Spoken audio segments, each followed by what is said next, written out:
Absolutely. You're listening to Nick Hanna on Texas Nafas. Catch this program again at www.channelaustin.org. It plays various times throughout the month. Be sure to check us out. I'm going to read about these are some Austin poems, and about a gentleman that I know, who knows who he is. Okay. I call Tuttle. Tuttle is a character I write about a lot. He's the person, the consciousness I use to try to understand the modern world here in Austin. Okay. Tuttle explains himself. 43rd Street in Duval is the hub of my city, where I walk in the morning and talk with strangers passing by, who nod and smile like friends. The pastry shop fills my coffee mug for free. At a small table by a large window, I sit sometimes for hours and watch my city, ecstatic in its thrumming, flowing lines and textures, gushing, green, going, alive in sacred brightness. So bright sometimes I see the end, the very end, where we combust, and everything happens again. On a brilliant day, a blinding day, thick with leaving and coming, bustlers and slackers and odd sombreros clutter the burning pavement. Under a narrow canopy where wines and melons bake, an old gypsy falters in late afternoon, barefoot and ringing to the havoc of the street. Why must it be so hot in June? And can these changing faces ever cease? But the heat is unfazed, and the face is sure as a sparrow's nimble feet on the concrete and the asphalt. She's halfway down the sidewalk when the portly old linen cap looks up from his tub of folded laundry. The trattoria is to blame, I think. But who can really know? It happened noiselessly, like the spaces between meanings. It happened in pieces. Van Dyke Parks and Albert Hofstikler. Exactly. Exactly. Tuttle, closer. When Mother was a girl, the streetcar came while it was still an hour dark to fetch the early worms to town, she said. She would wait under the tower at 42nd Street and Avenue E, swathed in fake blue moonlight, a sister then and a daughter, no thought of anything more. The lot was filled with ash juniper and smelled so cedar sweet. She didn't mind sneezing in winter. And when the streetcar came, she would hang to a strap facing east, hoping to see the sun peek through the window along the way. An early morning beneath the same moon tower, I praised the descendants of ash juniper that flowered for her. So close. My God, so close in time. I feel a sense.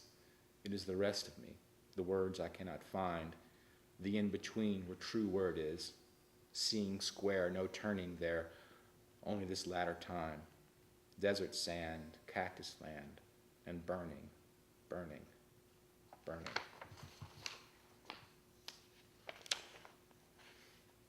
Tuttle, alone in the dark. In the middle hours of morning, while the yawning city stumbles awake, I feel the chasm of night receding window by window, light by light. I follow the dark river, leading west, leading home, day and night, thinly joining, until time is bare in the gloaming sky. Oh, where goes love in the fullness of these dwindling days? Does it wait there in spectacle where these moments glimmer away? River is true, actual as earth, more real than Tuesday morning. By its edge, its murk and gush contain the fruit of love. Somewhere between is everything, wind soft across my cheek, lungs in thrall to junipered breath, throat upon my sleeve. It's Tuttle among the grackle. Go, go, go, said the bird. Humankind cannot bear very much reality. It's T.S. Eliot from Burnt Norton. Milk-necked Tuttle feeding the birds is lost in thought. I love these earthly things, unaware of reverie or love. Containered or corpuscled or translucent as Texas heat, they are lurid as wind from the holler, faithful to their moments as pubescent greens of April tendriling to light, cool beneath the tent of heaven. A plague of grackles speaking with their mouths full. Good Tuttle, great-hearted Tuttle, wise and true, with your bits of bread, your white socks, and sensible shoes. Deeply you see the heart of things, wide your sight. Well you know what lingers at the bottom of night, where the crease between the foamy crests is christened by a word, where the ignominy of human time is leavened by a bird. Oh, the cactus rose needs no tending, has no garden, yields bitter fruit. Oh, good, oh, steadfast Tuttle, how ecstatic your pursuit. Tuttle, unmoved, do not presume to know all well what happenstance can swell this earth-sodded heart. Our purpose leave it cold. I am made from thought and bones, untethered to any happening, adrift in a mere idea of time, everywhere and nowhere, scattering between desires, not entirely anything. Grackles, believing themselves clever. You are made from what lives without, like God you are, O giver of food. How pure your love. Tuttle, defensive. A perceiver, I am perspective. Pieces broken from some awareness, colliding in the dark. There's a long pause. The grackles stop chewing for a moment, and their heads have turned sideways. Good Tuttle, who is the bread of life, wise Tuttle, who knows all things. When the loop becomes a spasm, what is the cost? Between the light and the chasm of night, which do you fear the most? Who can know the distance between desire and love, or even tell the essence of the thrilling in the blood? When tomorrow comes, will it find you nearer then to God, or is he here behind you now, busy in the mud, constructing different Tuttles with drooping socks and silly shoes, until some Tuttle finally muddles past the quaint to something true, and slows into a whisper, and whispers to a stop, artifice perfected, equal to the dark, between the spasm and the spasm and the spasm and the screw. Some Tuttle has ascended. That Tuttle won't be you. Tuttle has finished his sack of bread, kneels and rolls up his socks. Degenerate birds, he mutters. The grackles clatter and squawk. So you have your country poems and your city poems. I do. And yet, you know, in the city poems we talk about hearts and corpuscles and bones, so the interior, and also rivers, so the inscape, so to speak, that is out there is still Exactly. It is. So you can leave the country, but the country doesn't leave you. We can forget about it, but it's still here. And exactly. And of course, you know, when we're here, we must live further within ourselves. I mean, that's the only way we can save ourselves, preserve ourselves, right? Mm-hmm. Yes, very much so. We have time for a couple of more. Okay. I Tuttle, being of circular mind and pale body, aver this day the primacy of circles and rings and 1,000 crazed things wrung from ringing.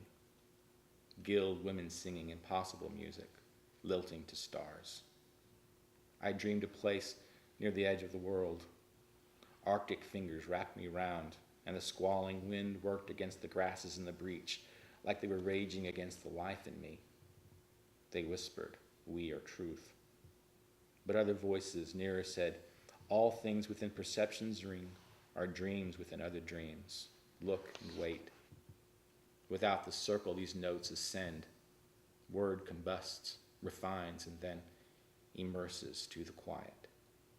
So, I walk in silence, whitely gleaming, far beyond the fishes singing, hands in pockets bereft in dreaming, unmade, undone, under the midday sun. Tuttle imagines diaspora.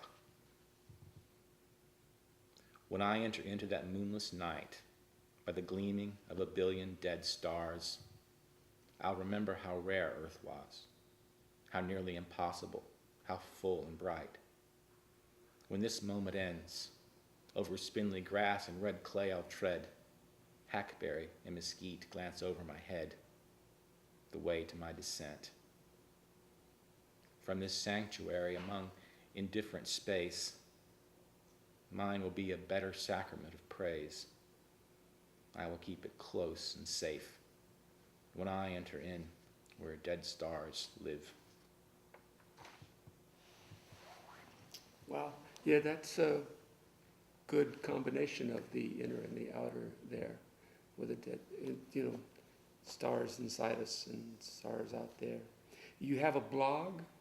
I do. It's adamscurse.blogspot.com. Adams without apostrophe? Yes, just Adam's Curse. Adam's All Curse. lowercase, yeah. Okay. And do you post regularly there, poems? And what's not? I haven't posted in a little while, but I have a lot there. Yeah. Well, now people are expecting this to hear more from you. So you're listening to Nick Hanna. We have time for one more poem. Nick Hanna, this is Texas Nafas, www.channelaustin.org. Mr. Hanna. Okay. This is about an old guy named Hoot from back home. Okay. This is called Hoot's Testimony. I first seen Moselle at Babyhead School in 1932. 20 then, I was riding herd for old man Murkison's crew. Chasing after a skittish calf, got tangled in the briar. She was sitting up on the slope. I saw her tousled yellow hair. I knew right then I was took but good, knew it deep and hard and true. We was married soon as she was 15, and my riding days was through. Hard days, war and sickness, and we never left these hills. 2 girls and a boy stillborn and laid with the kinfolks in our plot. Ever blessed thing we ever loved, mixed up in this dirt. And though I rustled all I could sometime to keep body and soul together, heart has been a restful time in every kind of weather. 12 hours working in the cotton field or 16 at the store mattered not a damn to me. Moselle would see me at the door, tussle up her yellow hair, shine at me with her gentle eyes. I was her cowboy riding the slope. Oh, what can they mean, hard times? What can the whims of moments mean to them that really own time? I sit in front of the station now from noon to 1 or so, when Moselle clangs the dinner bell and it's time to wander home. I stop sometime and have a joke with old Pete at the tire shop, but nearer I get to being home, quicker gets my step. Moselle will see me at the door, and tussle up her hair, yellow to me as ever it was, eyes as bright and clear.